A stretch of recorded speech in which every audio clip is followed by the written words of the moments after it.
느헤미야 2장 11절부터 14절입니다. 말씀이 짧으니까 우리 같이 한번 앞에 화면을 보시면서 같이 한번 읽겠습니다. 시작.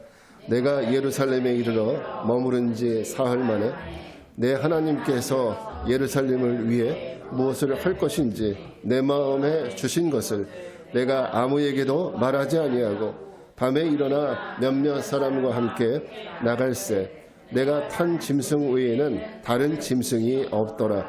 그 밤에 골짜기 문으로 나가서 용종으로 분문에 이르는 동안에 보니 예루살렘 성벽이 다 무너졌고 성문은 불탔더라. 앞으로 나아가 샘문과 왕의 못에 이르러서는 탄 짐승이 지나갈 곳이 없는지라. 아멘. 자, 오늘은 느헤미야 2장 11절부터 14절 말씀을 통해서 내 마음에 주신 것, 이런 제목으로 말씀을 전합니다. 예, 꽃은 굉장히 아름답죠. 이제 우리가 겨울이다 보니까 곧 꽃을 기다려요. 특히나 이제 겨울에 피는 꽃도 있죠. 그리고 이제 봄이 되면 또 얼마나 많은 꽃이 피겠습니까? 꽃이 피면 아름다운데 미처 피지 못한 꽃도 있어요. 피지 못한 꽃. 우리 못다 핀 꽃 한 송이 이런 노래도 있지만, 자, 우리 주변에는 아주 젊은 20대 나이에 꽃을 피워야 되는 20대 나이에 원치 않는 그런 상황에서 꿈도 제대로 펴보지 못한 채 죽어가는 이런 젊은이들이 종종 있습니다. 김영균법을 만들게 한 비정규직 노동자였던 우리 김영균 씨, 여러분 기억하시죠? 얼마 전에 그 평택 아파트 신축 공사 현장에서 화재에서 불을 진압하다가 죽었던 소방관, 그이도 25세의 젊은 나이였습니다. 자, 사실 사람이 누구나 꿈이 있죠. 꿈이 있고 목표가 있습니다. 근데 그 꿈을 펼쳐보기도 전에 그 꿈이 꺾이고 그리고 그 꿈을 접어야 되는 이런 젊은이들이 오늘 너무 많기 때문에 우리 젊은이들이 이 어깨를 못 펴고 살아가는 것이 아닌가, 이런 안타까운 마음이 듭니다. 여러분, 사람이 세상을 산다는 것은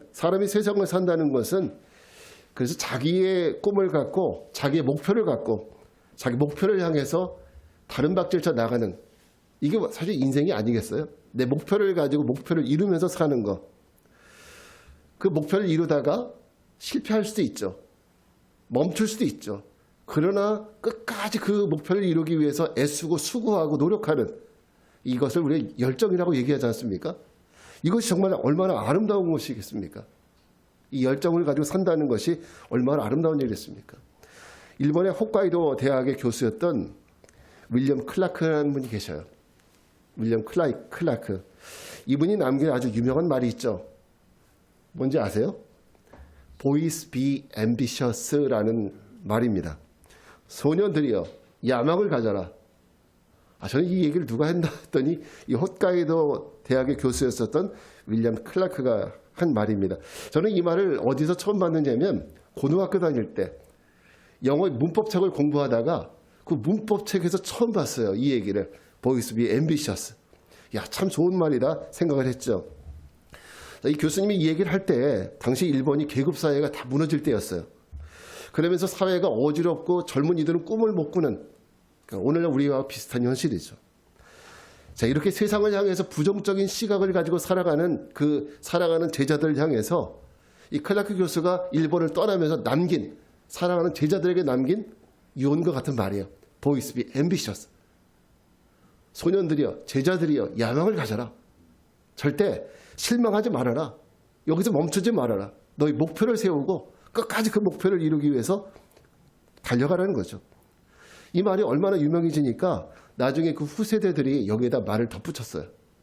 이 보이스 앰비셔스라는 이 말에다가 어떤 말을 덧붙였느냐. 그래서 완성된 말이 바로 이겁니다. 소년들이여, 야망을 가져라. 돈을 위해서도 아니고 이기적인 성취를 위해서도 아니고 명성이라는 덧없는 것을 위해서도 아니고 오직 인간이 갖춰야 될 모든 것을 얻기 위해서 뭘 가져라? 야망을 가져라. 바로 이런 의미로 쓰여졌습니다. 영어 문법책에서 이 말씀을 딱 보는 순간, 이 말을 보는 순간 갑자기 마음이 탁 뜨거워지는 거예요. 고등학교 때 공부도 하기 싫고 막 그럴 때였는데 이 말을 들으니까 공부가 갑자기 하고 싶은 거야. 그래서 열심히 공부했는데 며칠 갔는지 아세요? 딱 4일밖에 안 갔어요. 작심삼일이 이게 그냥 생긴 말이 아니구나 그 생각을 한 적이 있습니다. 여러분은 여러분이 학생 혹은 청년 시절에 젊으셨을 때 가졌던 꿈, 지금 그 꿈대로 살고 계십니까? 어떠세요? 젊으셨을 때 가졌던 목표, 지금 이 모습인가요? 지금 내 모습이 그때 내가 원했던 그 모습입니까?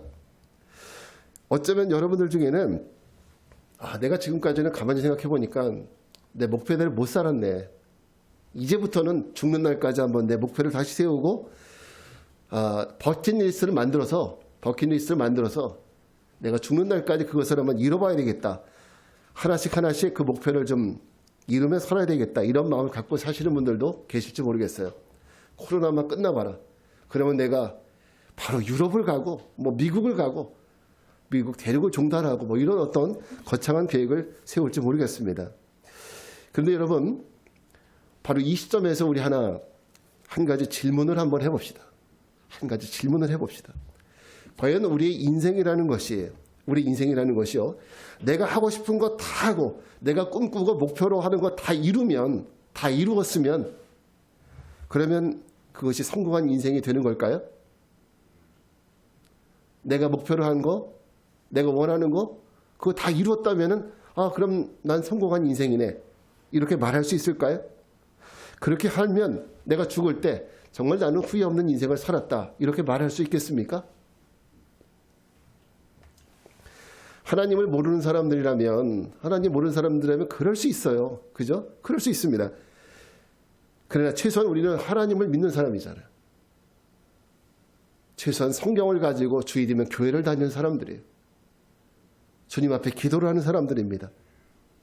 그러면 우리가 이런 사람들이라면 만약에 내가 내 목표대로 다 이루고 살았는데 그리고 나서 내가 인생 최후를 맞이한단 말이에요. 그럼 뭔가 아쉬움이 있을 수가 있지 않겠습니까? 내가 하나님 믿는 사람으로서, 인간으로서는 오케이, 좋아요. 그러나 성도로서는, 그리스도인으로서는 만약에 내 목표만 이루고 이 땅을 떠난다면 그러면 여러분 우리는 뭔가 아쉽지 않겠습니까? 성경은 우리에게 어떤 것을 알려주고 있습니까? 하나님이 이 세상을 창조하셨다. 그죠? 그리고 또 알려주는 것은 하나님이 우리 인간을 창조하셨다고 그랬어요. 여러분 이거 믿으시죠? 하나님이 우리 사람을 창조하셨어요. 이 사람이라고 하니까 다른 사람만 생각하시는데 나도 창조하셨어요. 그죠? 따라합시다. 하나님이 나도 창조하셨다. 목사님, 우리 엄마 아빠가 창조하신 거 아닌가요? 아니, 물론 그럴 수 있죠. 그러나 인간의 창조는 하나님이 창조하신 겁니다. 그래요. 하나님이 우리를 창조하셨다는 사실을 우리가 믿는다면 우리가 이것도 생각해 봐야 됩니다. 하나님이 우리를 창조하셨다? 그러면 창조하신 목적이 있을 거예요. 왜 창조하셨을까? 창조의 목적 분명히 있지 않겠습니까? 그런데 우리는 창조주이신 하나님의 계획은 다 무시하고 오직 내 목표밖에 없어요. 내 꿈밖에 없어요. 하나님의 창조의 목적은 생각도 안 해요. 이렇게 우리는 내 목표만 이루고 살면 되는 겁니까? 그럼 괜찮습니까? 내가 이 땅을 떠날 때 아무런 문제 없습니까? 하나님 앞에 서게 될 때 부끄러움 없겠습니까? 우리 인생에서 특별히 우리가 내 인생이 길게 안 남은 것 같아, 이렇게 생각하시는 분들은 더욱더 이 시점에서 이 문제를 한번 심각하게 생각을 해보셔야 합니다. 하나님이 우리에게 주신 이 인생이라는 기간 동안 내 인생을 정말 잘 살았는지, 또 잘 살고 있는지, 그리고 잘 끝을 맺어가고 있는지, 하나님의 성도로서 우리 한번 이거 심각하게 스스로에게 질문하고 나는 거기에 대해서 뭘 해야 돼요? 답을 해줘야 합니다. 이 질문에 대해서 아닌 것 같은데요? 난 그렇게 하고 있어요. 대답을 해줘야 됩니다. 오늘 여러분 저와 같은 질문을 갖는다면 이 질문에 대해서 성경적인 대답을 해주는 인물이 있습니다. 그 인물이 바로 느헤미야예요. 느헤미야는 바벨론에서 태어나 자랐습니다. 사실 바벨론에서 태어났기 때문에 고국 이스라엘이 어떻게 멸망했는지 그 모습을 실제로 보진 못했죠. 그래서 어떻게 하다 보니까 바벨론에서 태어나서 사람들이 부러워하는 술 맡은 관원장이라는 높은 관직까지 올라갔어요. 페르시아에서 서열 2위, 3위 되는 아주 높은 서열까지 올라갔습니다. 그렇기 때문에 유대인들도 부러워하겠죠. 쟤는 무슨 아버지가 뭘 했기 때문에 저렇게 됐을까? 금수저인가 은수저인가 이렇게 따지겠지 않겠습니까? 뿐만 아니라 페르시아 사람들도 느헤미야가 얼마나 부러웠겠어요. 분명히 저 사람은 유대인인데 어떻게 저렇게 높은 자리까지 올라갈 수 있었을까? 그렇기 때문에 유대인들도 그 사람을 부러워하지만 페르시아 사람들도 심지어는 왕의 신하들도 느헤미야를 부러워하는 이런 높은 관직에 있었어요. 자, 그냥 그대로 느헤미야가 거기서 그냥 그대로 이렇게 산다면 그의 인생은 얼마나 행복한 인생이 되겠습니까? 얼마나 보기 좋은 인생이 되겠어요. 왕과 왕비의 총애도 받고 있습니다. 관직도 높으니까 보수도 어때요? 그만하면 요즘에 50억 게이트 그런 거 있잖아요. 50억 게이트. 50억만 받겠어요. 보수도 많고 또 명예도 있잖아요. 그죠? 거기에다가 당장 은퇴를 하더라도 노후 걱정을 할 필요가 없어요. 이 사람은. 또 이 정도의 사람이라면 자기 자식의 출세길 정도는 알아서 열어줄 수 있는, 그죠? 이런 사람이 아니겠습니까? 그냥 이렇게 산다면 말이에요. 보장되어 있는 사람 아닙니까? 그런데 그런 느헤미야가 어쩌면 반역자를 오해받을 수 있는 이런 일을 만들었어요. 그런 위험을 무릅쓰고 왕 앞에 가서 자기 고국의 일을 아뢰고 나로 하여금 우리 고국에 돌아가서 우리 그 조상들이 사는 그 땅이 지금 다 황폐해지고 성문도 무너지고 다 무너졌는데 나로 하여금 가서 그것을 좀 다시 만들게 해달라고, 건축하게 해달라고 왕 앞에 간구합니다. 그리고 왕에게 허락을 얻어서 고국 땅에 돌아왔어요. 근데 고국 땅이 그 현실이 어때요? 좋은 빌딩이 있고 이렇게 화려하고 그런 것이 아니잖아요. 그냥 말해서 황폐한 땅, 아무것도 없는 땅, 잡초만 무성한 땅, 그리고 들짐승들이 왔다 갔다 하는 정말 아무것도 아닌 그런 땅에 예루살렘으로 돌아왔습니다. 거기는 왕궁도 없고요, 맛있는 음식도 없고 좋은 풍경도 없어요. 그런데 왜 이 느헤미야는 바보 같은 이런 선택을 했을까요? 왜 이런 선택을 했을까요? 왜 사서 고생의 길로, 그냥 페르시아 왕궁에 있으면 무슨 걱정이 있겠어요. 그런데 왜 사서 이런 고생의 길로, 고난의 길로 들어갔을까요? 아무것도 없는 예루살렘에 들어와서 그의 인생이 정말 보잘것없는 인생으로 스스로 그 속으로 들어갔을까요? 은퇴 후에도 노후를 보장받을 수 없는 그런 곳으로 좀 들어간 거예요. 여러분, 느헤미야가 그 길을 선택했습니다. 여러분은 이 느헤미야의 선택이 이해가 되십니까? 과연 지금 우리 입장에서 만약에 여러분이라면 이런 선택하실 수 있겠어요? 어렵죠. 많은 성도들이 이런 선택을 하는 느헤미야의 마음을 모르기 때문에, 그 마음, 그 심정을 모르기 때문에 우리도 이런 선택을 못하는 거예요. 이런 믿음의 반응을 우리도 못하는 겁니다. 자, 그럼 여러분, 이렇게 선택한 느헤미야의 그 마음, 그 머릿속에는 어떤 생각이 있었는지, 어떤 마음으로 이런 선택을 했는지 궁금하지 않습니까?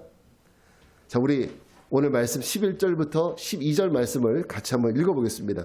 시작. 내가 예루살렘에 이르러 머무른 지 사흘 만에 내 하나님께서 예루살렘을 위해 무엇을 할 것인지 내 마음에 주신 것을 내가 아무에게도 말하지 않고 밤에 일어나 몇몇 사람과 함께 나갈새 내가 탄 짐승 외에는 다른 짐승이 없다. 여러분, 이 말씀에 의하면 느헤미야는 예루살렘에서 돌아온 지 사흘 동안 아무것도 하지 않고 집안에 딱 집과하면서 사람도 안 만나고 집안에만 있었던 거예요. 뭐 했을까요? 집안에서 낮잠 잤을까요? 예, 곰곰이 뭔가 생각을 했겠죠. 그죠? 그리고 사흘 만에 예루살렘의 형편을 살피기 위해서 밤에 야행을 떠났어요. 야행을 나갔습니다. 그런데 여러분, 여기에 12절의 말씀을 보십시오. 느헤미야가 그 밤에 야행을 왜 나갔습니까? 왜 나갔느냐? 내 하나님께서 예루살렘을 위하여 무엇을 할 것인지에 대해서 내 마음에 주신 것. 오늘 여기에 설교의 키포인트가 있어요. 다시 한번 읽어드릴게요. 내 하나님께서 예루살렘을 위해서 내가 무엇을 할 것인지에 대해서 내 마음에 주신 것. 예. 이 문장이 이 문장에 세상 사람들이 다 이해할 수 없는 느헤미야의 행동의 이유가 바로 여기 있는 거예요. 느헤미야 마음을 움직여서 이 고위 관직을 버리고 다 황폐해져서 무너져버린 이 고국으로 돌아오게 한 이유는 그게 뭐예요? 하나님이 예루살렘을 위해서 누구에게 주신 마음이야? 느헤미야에게 주신 마음이 있었다는 거예요. 느헤미야에게 주신 마음. 그냥 갑자기 온 것이 아니라 하나님께서 느헤미야에게 어떤 마음을 주셨대요. 그 마음이 있다는 거예요. 이 말을 영어로 잠깐 표현해보면 이렇습니다. 영어도 잘 못하면서 이런 얘기 죄송합니다. 자, 영어 NIV 성경에는 이 부분을 이렇게 나와 있어요. What my God had put in my heart to the for Jerusalem. 자, my God, 나의 하나님이 뭐 했다는 거예요? put in 해주셨다는 거예요. put in이라는 이 표현이요. 잡아서 안으로 쑥 집어넣었다는 얘기예요. 잡아서 안으로 쑥 집어넣었다는 거예요. 여러분 자루 속에 돈자루 속에 돈을 쑥 집어넣듯이 하나님이 뭔가 잡아서 내 마음속으로 쑥 집어넣어줬다는 거예요. 그게 뭐예요? 예루살렘을 향한 마음이에요. 누구에게? 나에게. 내 마음속에 하나님 뭔가 쑥 집어넣어준 이 마음이 있다는 거죠. 그것이 바로 예루살렘에 관해서 하나님이 느헤미야를 통해서 뭔가 하시기 원하시는 그 마음이에요. 그 마음을 느헤미야 마음속에 쑥 넣어주셨다는 거예요. 여러분 이 얘기 너무 소름 끼치지 않습니까? 하나님이 성도의 마음속에도 이렇게 뭔가 쑥 넣어주시는구나. 여러분 우리가 뭔가 하나님의 일을 할 때는 내가 믿음이 좋아서 하는 것 같지만 그렇지 않아요. 내가 하나님 앞에 뭐 큰 헌금을 할 때도 그냥 하는 것 같지만은 하나님이 내 마음속에 그 마음을 쑥 넣어주시기 때문에 하는 거예요. 이거 좀 믿으세요? 여러분 오늘 교회 나오셨잖아요. 사실 오늘 교회 안 나오고 딴 데 갈 수 있었어요. 근데 교회 나오시는 건 왜 나오셨습니까? 하나님이 교회 나가야겠다는 마음을 내 마음속에 쑥 넣어주셨기 때문에 오시는 거예요. 절대 내가 믿음이 있어서가 아니에요. 물론 그것에 반응하는 것이 믿음이죠. 내 마음에 주신 것에 대한 반응을 하는 것이 믿음이에요. 오늘 느헤미야에게 뭐예요? 하나님이 그 마음속에 쑥 넣어주신 그 마음이 있다는 거예요. 예루살렘을 위해서. 여러분 하나님의 소명은 이렇게 받습니다. 하나님이 주시는 소명의 삶을 산다는 것은 내가 20세에 신학대학 가서 목회해야지. 이 마음을 어려서부터 내가 갖는다고 해서 되는 게 아니에요. 하나님이 그 마음을 내게 쑥 주셔야 내가 그 길을 갈 수 있는 거예요. 하나님이 어느 순간 이렇게 하는 겁니다. 그발강가에서 기도하던 에스겔에게 하나님이 오늘 찾아오셔서 그 마음속에도 뭔가 마음속에 쑥 넣어주셔요. 그게 뭐였습니까? 너 가서 유대인들에게 하나님 말씀을 전하라는 거예요. 어떤 말씀? 복 받는다. 이제 우리 해방된다. 이런 것이 아니라 자, 예루살렘이 망할 거야. 완전히 망할 거야. 그러니까 너희는 여기서 살 준비를 해야 돼. 우리 고국이 다 망한다는 이런 얘기를 전하라는 거예요. 이거 쉬운 일이겠습니까? 이것을 전하라는 마음을 에스겔 마음속에 쑥 넣어주셨어요. 그러면 소명을 감당하는 것이 쉽겠습니까? 쉽지 않죠. 에스겔이 이 일을 위해서 믿지 않는 유대인들을 위해서 스스로가 시청각 교제가 돼요. 그래서 어떻게 합니까? 벗은 몸으로 다니는 거야. 야, 너 에스겔 벗은 몸으로 다녀라. 예, 알겠습니다. 벗은 몸으로 다니는 거야. 왜? 유다가 멸망해서 이렇게 수치 속에서 끌려가겠다는 거예요. 이걸 보여주기 위해서 에스겔에게 이걸 하라는 거예요. 인분으로 떡을 구워 먹어라. 인분이 뭔지 알죠? 사람의 배설물로 떡을 구워 먹으라는 거예요. 이런 어떤 수치의 떡, 이런 것들 고통 가운데 먹을 것이고 와이프가 죽어도 울지 말래요. 너는 너희 와이프가 죽을 텐데 그래도 절대 울지 말아라. 울고 싶어도 울 수도 없는 이게 바로 사명자의 삶이에요. 왜 그렇게 해야 돼요? 하나님이 내 안에 주신 사명이 있으니까. 내 안에 쑥 넣어주신 사명이 있으니까 이렇게 하는 거예요. 이것이 느헤미야의 마음이고 이것이 예수 그리스도가 우리 십자가를 지신 이유예요. 어떤 분들은 착각해요. 예수님은 원래 십자가에 올라가시는 거 좋아해. 예수님은 원래 취미가 십자가에 올라가시는 거야. 예수님은 특기가 죽으시는 거야. 이렇게 생각하시는 분도 있어요. 그게 아니라는 거죠. 예수님이 왜 그렇게 했어요? 아버지가 아들에게 주신 사명이잖아요. 아버지가 아들에게 주신 사명. 아버지가 아들에게 쑥 넣어주신 그 사명. 이 사명을 이루시기 위해서 예수님이 십자가에 오르신 거지. 예수님은 십자가가 뭐 고향이에요? 그게 아니라는 거죠. 여러분, 느헤미야가 이런 결정을 한 이유가 뭡니까? 나는 하나님 백성이니까, 나는 하나님의 사람이니까, 하나님의 종이니까 나는 하나님 명령에 순종하는 거예요. 여러분, 저와 여러분의 정체성은 뭡니까? 나는 누구예요? 여러분은 누구의 종입니까? 하나님의 종입니까? 아니면 돈의 종이고 물질의 종입니까? 우리가 만약에 하나님의 종이라고 믿는다면, 내가 하나님 백성이라고 믿는다면, 여러분, 하나님이 여러분 마음에 쑥 넣어주신 그 마음들 다 있어요. 여러분 없습니까? 솔직히 없어요? 다 있죠. 내 마음속에 쑥 넣어주시는 거. 그 마음을 이루면서 살아가는 것이야말로 이것이 내 인생을 가장 가치 있게 살아가는 방법이에요.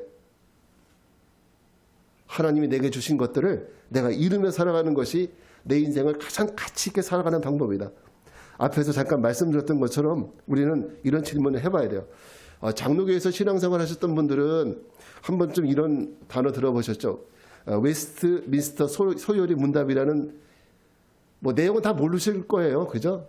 모르실 거라고 기대해요. 저도 잘 모르니까. 그런데 최소한 웨스트민스터 소요리 문답이라는 말은 들어보셨죠? 이 굉장히 중요한 거죠. 장로교의 어떻게 보면 교리서 같은 거거든요. 근데 이것이 어떻게 되어 있느냐? 묻고 답하고 이런 형식으로 되어 있어요. 묻고 답하고. 우리 목사님 계시니까 더 정확하시죠. 그런데 웨스트민스터 소요리 문답이 107개가 있는데 그중에서 가장 처음에 나오는 문답이 뭔지 아세요? 처음 나오는 질문. 바로 이겁니다. 사람의 제일 되는 목적이 무엇입니까? 목사님 맞죠? 사람의 제일 되는 목적이 무엇입니까? 이 질문의 의도가 뭐냐면 인간 존재에 대한 목적을 묻고 있는 거예요. 이 질문의 의무는 이거예요. 사람의 인생의 목적이 뭐냐? 우리가 다 사람이잖아요.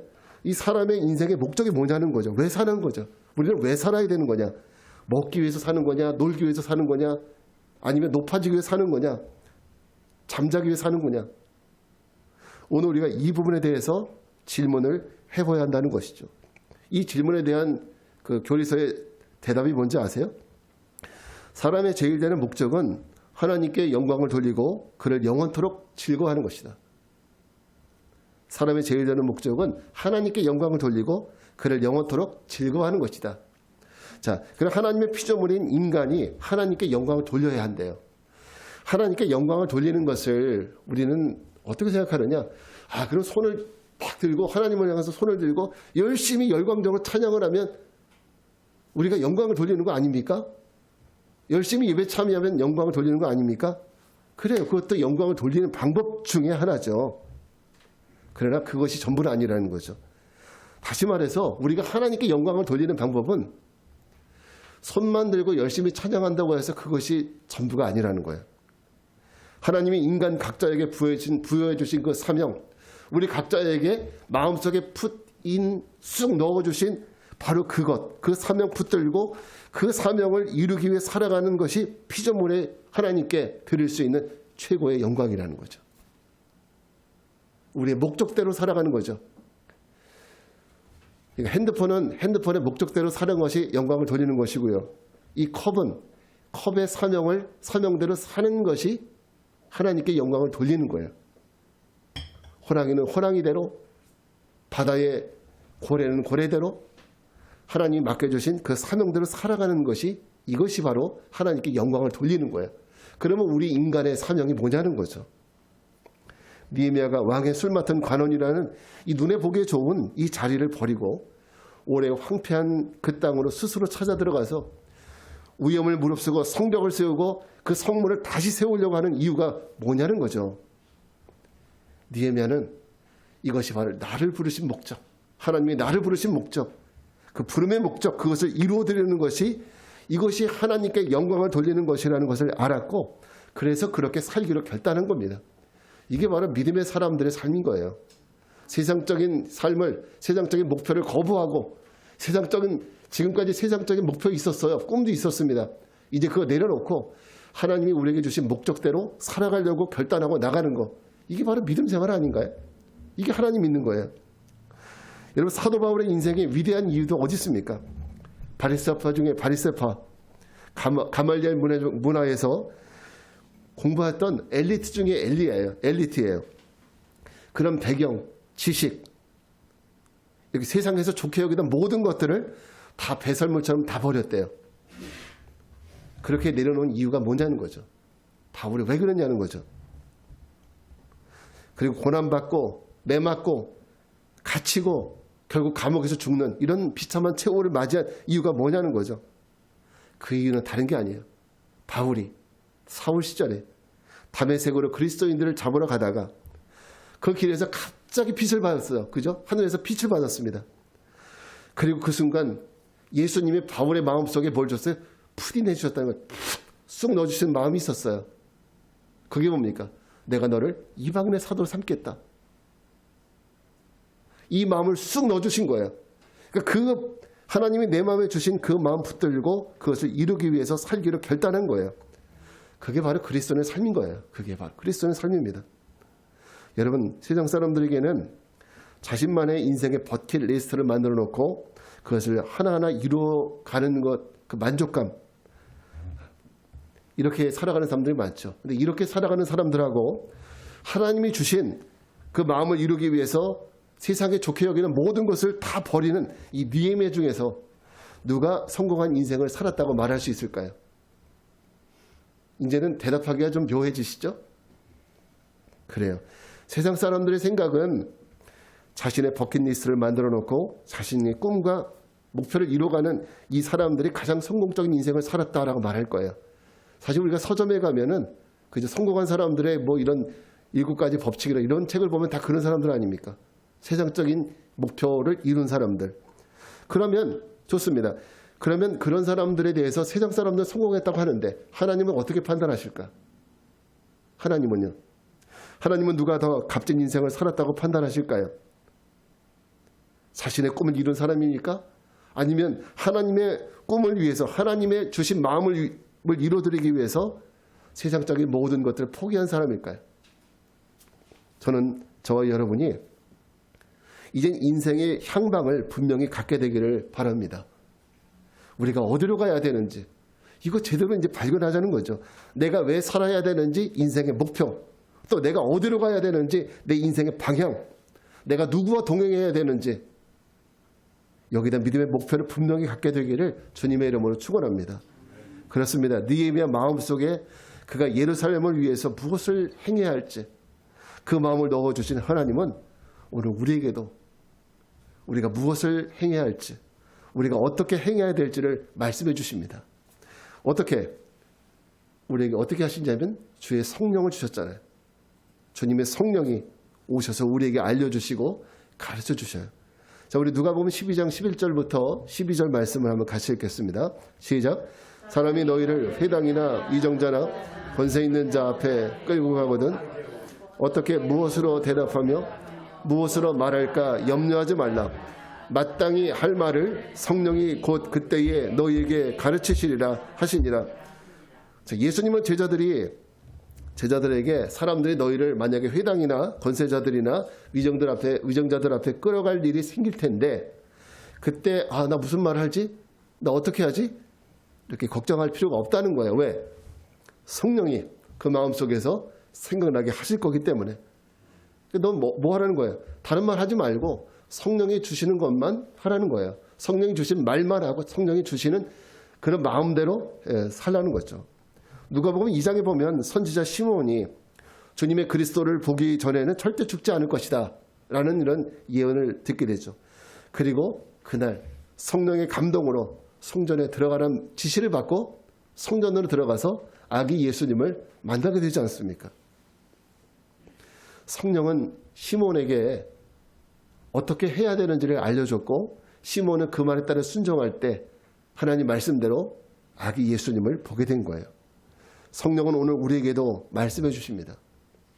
우리 모두에게 말씀해 주세요. 우리가 하나님을 멀리하고 세상의 죄에 푹 빠져 살아갈 때 우리에게 말씀해 주시죠. 너 그렇게 살면 안 돼. 바른 길로 돌아가야 돼. 우리 마음속에 하나님께로 돌아가라고 말씀해 주시죠. 우리가 신앙생활이 제자리에 있어요. 항상 발전이 없어. 그럴 때 우리에게 신년 새해 기도의 목표를 주시기도 하고 신앙생활의 목표를 주시기도 하고 또 성경 통독의 목표를 주시기도 하고 기도의 목표를 주시기도 합니다. 그래서 우리가 지금 성경 통독하고 있지 않습니까? 그런가 하면 하나님은 그 외에 하나님의 교회를 위해서 섬기게 하는 마음을 주시기도 해요. 그런 마음을 주실 때 너 바쁘니까 못해 이렇게 하실 게 아니라 우리가 하나님 주신 마음이기 때문에 거기에 순종하는 거예요. 내가 그동안 하나님께 하지 못했던 부분들도 우리가 할 수 있도록 우리에게 격려를 해주시는 분이 바로 성령님이세요. 여러분 바라기는 성령님이 느헤미야의 마음을 붙드셨듯이 2022년에 오늘 여러분의 마음도 붙들어 주시기를 주님의 이름으로 축원합니다. 그리고 우리로 하여금 주님이 내 마음속에 주신 것에 대해서 주님이 우리 여러분 각자에게 주신 각자의 마음속에 주신 것에 대해서 우리도 느헤미야처럼 순종할 수 있는 이런 믿음의 사람들로 살아가시기를 주님의 이름으로 축원합니다. 아멘. 자리에서 일어나셔서 우리 같이 찬양하고 기도합니다. 살아계신 성령님,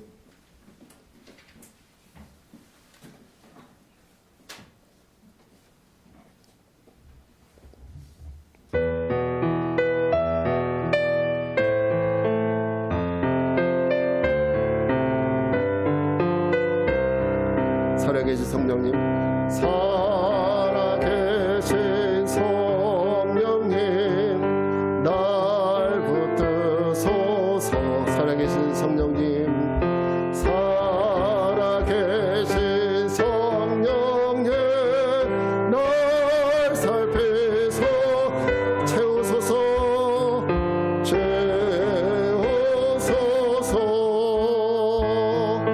채우소서,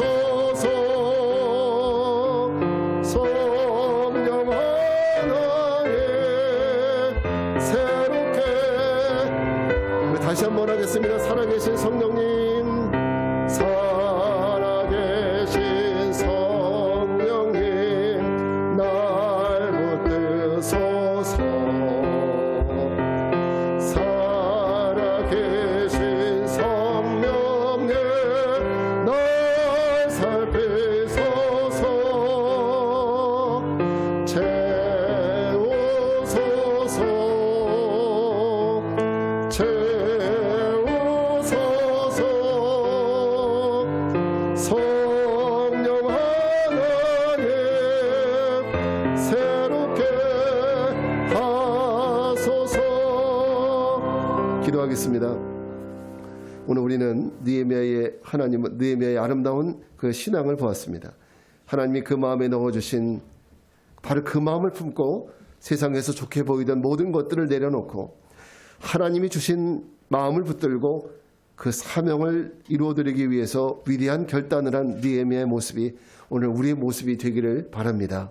우리 같이 기도하겠습니다. 주님, 우리에게 성령으로 주신 그 마음을 외면하지 않게 하시고 신앙생활의 동료든 헌신의 동료든 사명의 동료든 믿음으로 순종할 수 있는 삶을 살게 해달라고 주님의 이름 한번 부르고 기도합니다. 주여, 은혜로우신 아버지 하나님 감사합니다.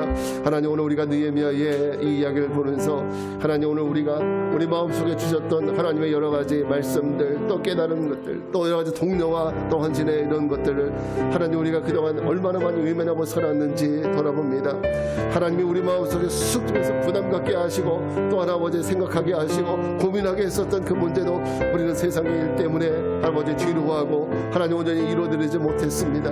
하나님, 이것이 우리의 삶에 온전히 하나님의 역사가 일어날 수 없는 이런 아버지였음을 하나님 깨닫습니다. 주님, 우리로 하여금 알게 하여 주시옵소서. 우리 하여금 깨닫게 하여 주시고 하나님께서 주신 이 마음을 품고 하나님 이제 2022년에는 끝까지 믿음으로 달려나갈 수 있도록 인도하여 주시옵소서. 우리 믿음의 성도들에게 아버지 하는 새로운 믿음의 결단을 허락해 주시기를 원합니다. 아버지, 이런 마음들 선하고 올 마음을 허락하여 주시고 하나님의 마음을 아버지 우리 성도들 가운데 심어 주시어서 우리로 하여금 또한 그 주신 마음대로 순종할 수 있는 이런 믿음의 결단도 허락하여 주시옵소서. 우리 주님 같이 하여 주시옵소서. 하나님께서 우리 모두에게 아버지 복 주시옵소서. 감사합니다. 영광 받아 주시옵소서.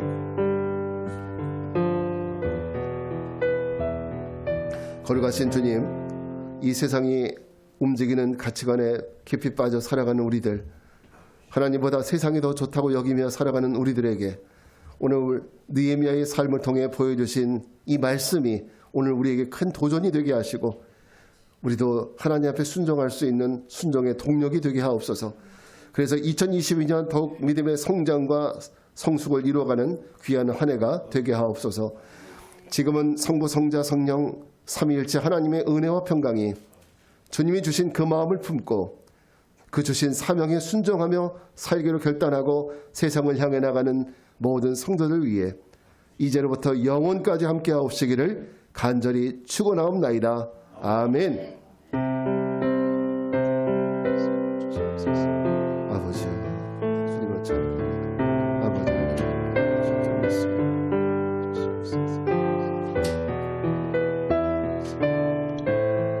아버지,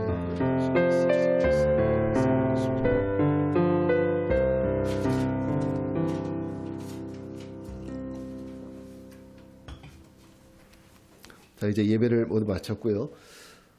우리 집사님들 앞으로 집사